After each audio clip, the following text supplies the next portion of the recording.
When Emma and I got engaged, everyone said we were the perfect couple. We'd been together for 5 years, knew each other's families, and had already built a life that seemed steady and predictable. I believed our love was solid, built on trust and shared dreams. But on the night before our wedding, everything I thought I knew shattered in seconds. We were sitting in the small garden behind my house, finalizing last-minute wedding details. The fairy lights flickered above us, and she seemed strangely quiet. Her hands trembled as she held her cup of tea, her eyes distant. I thought it was just wedding nerves. But then she looked at me, her face pale, and whispered words that cut through the calm like a blade. "I never wanted to marry you," she said, her voice shaking. I always loved her. For a moment, I couldn't breathe. My heart thudded in my chest, disbelief flooding through me. "Her," I asked, barely able to speak. "Who are you talking about, Emma?" Tears rolled down her face. "Clara," she said, "your sister's best friend. I've loved her since before you, and I even started dating. I thought I could move on.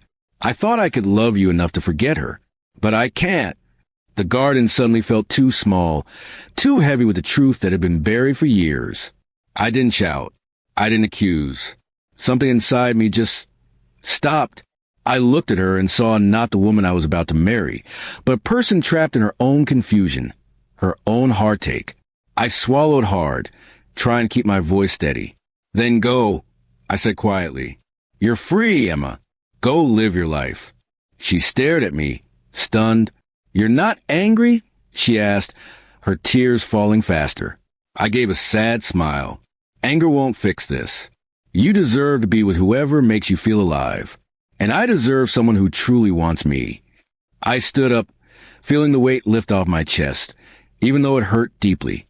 Emma tried to explain, to apologize, but I couldn't stay there anymore. I walked inside, leaving her sitting alone under the dim lights, crying into her hands.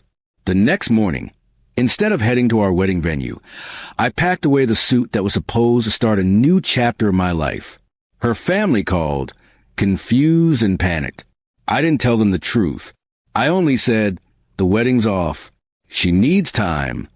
I refused to ruin her reputation. Whatever had happened, she didn't deserve public shame. I loved her once, and that was enough to protect her dignity. Weeks passed before I heard from her again. She sent me a long message. How she told Clara everything, how Clara didn't turn her feelings, and how she now felt completely lost. Reading her words, I felt both pain and peace. I had already mourned the relationship. Now all I could feel was pity and closure.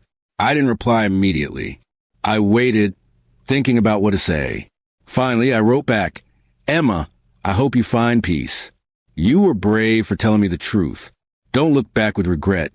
Just live honestly from now on." I sent it, and that was the last message we ever exchanged. Months later, I met someone new, Sophie. She was calm, kind, and honest from the start. We took things slow, with no pretense and no secrets. I told her about Emma one night, about how I'd almost married someone who loved someone else. She just nodded and said, "Sometimes love isn't about holding on. It's about letting go before it destroys you." Those words stayed with me. I realized letting Emma go wasn't weakness. It was the first step toward healing. I stopped wondering what went wrong and started appreciating what could still go right in my life.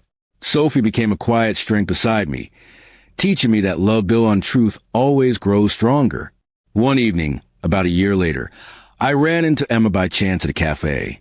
She looked different, peaceful, lighter. We exchanged polite smiles. No bitterness, no regret. Just two people who had once stood at the edge of a life that wasn't meant to be. She said softly, "You were right. I needed to find my truth." I nodded, smiling faintly. "And I needed to let you go to find mine." We parted ways. No dramatic goodbye, just a silent understanding that everything had unfolded exactly as it should.